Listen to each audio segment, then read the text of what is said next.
Alors l'érosion hydrique, donc c'est les processus de détachement et de transport des particules de terre sous l'action de l'eau. Et il y a plusieurs facteurs en fait déclenchants de cette érosion hydrique. Certains sont d'origine naturelle et d'autres d'origine anthropique.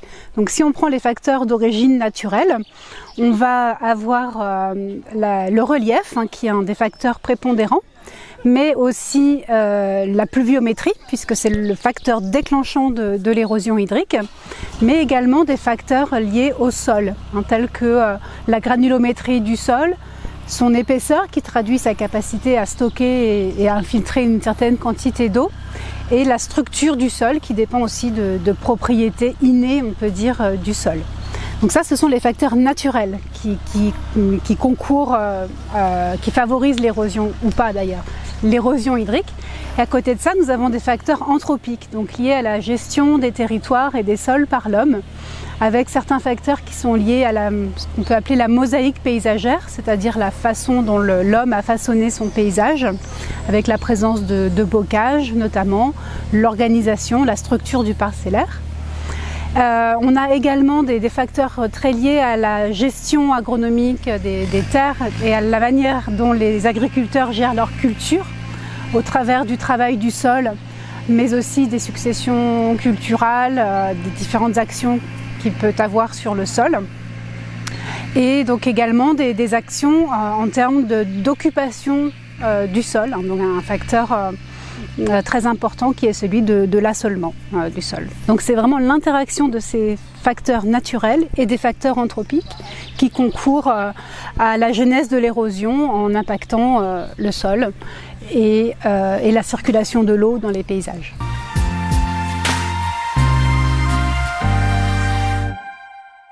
Alors le risque érosif, donc comme il dépend de la granulométrie du sol, mais aussi de la teneur en matière organique, qui sont les principaux éléments qui vont concourir à la stabilité finalement de la structure du sol.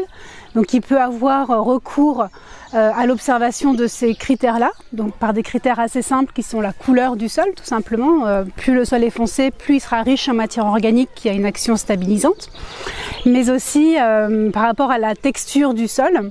Donc un sol plus limoneux aura tendance à former des croûtes de battance à la surface du sol et à favoriser l'érosion. Donc si l'agriculteur observe ces fameuses croûtes de battance qui ferment finalement, qui lissent la surface du sol, ce sera un sol qui aura une tendance plus importante à l'érosion. Après, par le fait de couvrir le sol, s'il s'avère donc que son sol est un risque érosif assez important, le fait de le couvrir va limiter très très fortement, c'est le premier facteur de protection du sol par rapport à l'érosion, de choisir des rotations, des modes de succession des cultures, d'interculture, qui permettront de ne pas exposer la surface du sol à l'agressivité, on va dire, de la pluie.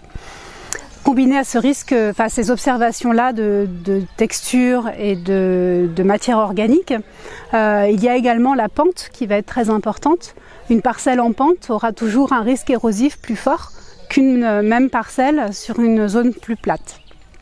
Enfin, dernière chose que l'agriculteur peut observer sur sa parcelle, c'est la longueur du versant finalement amont à sa parcelle. Donc c'est-à-dire que plus l'agriculteur sera dans une position aval et aura une longueur de pente, et du coup plus sa parcelle recevra les écoulements de l'amont, et plus le risque érosif sera important puisque les flux d'eau seront concentrés sur cette parcelle. Après, il existe des outils, des cartes en fait, qui ont pu être réalisées dans certaines régions. Malheureusement pas encore partout, mais pourquoi pas. Des cartes, donc à la fois des cartes de sol, donc la Mayenne est très riche en cartes des sols très précises, pour avoir une estimation de ses propriétés matière organique, limon.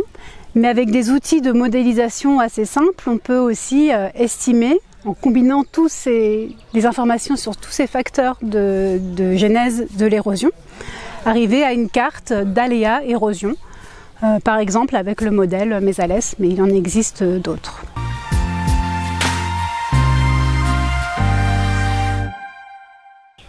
Alors on a des leviers qui peuvent être mis en place à différentes échelles. On a d'abord l'échelle du bassin versant avec des actions qui se raisonnent en termes de structuration, d'organisation des paysages. Typiquement le fait de réimplanter ou d'entretenir des haies sur talus positionnés à bon escient, c'est-à-dire qui interceptent les flux d'eau, donc plutôt perpendiculaires aux pentes. Mais aussi on peut raisonner l'organisation du parcellaire au travers du positionnement de l'entrée de champ, parce qu'on sait que les entrées de champ sont souvent des secteurs de concentration des flux d'eau mais aussi de sédiments, donc d'érosion. Et donc si on choisit une implantation plutôt en amont des parcelles pour l'entrée de champ, on limite en fait les fuites de terre hors de la parcelle par ces fameuses entrées qui seraient situées plutôt dans les parties aval. Voilà, donc raisonner au niveau de la mosaïque paysagère. Et puis ensuite, il y a des leviers qui peuvent être mis en place au niveau du système d'exploitation, donc de l'exploitation agricole, au travers du raisonnement des rotations notamment et des manières de travailler le sol. Donc d'essayer de réduire le travail du sol pour garder au maximum sa structure, garantir des apports de matière organique et puis avoir une couverture qui soit permanente ou quasi permanente du sol. Parce qu'en fait le risque érosif il est dans nos régions surtout présent au moment du printemps mais aussi à l'automne. Au moment du printemps on combine finalement plusieurs facteurs de risque, des orages qui peuvent être importants et puis aussi des sols qui sont souvent nus au moment des semis de maïs et travaillés de façon assez fine, donc assez sensible.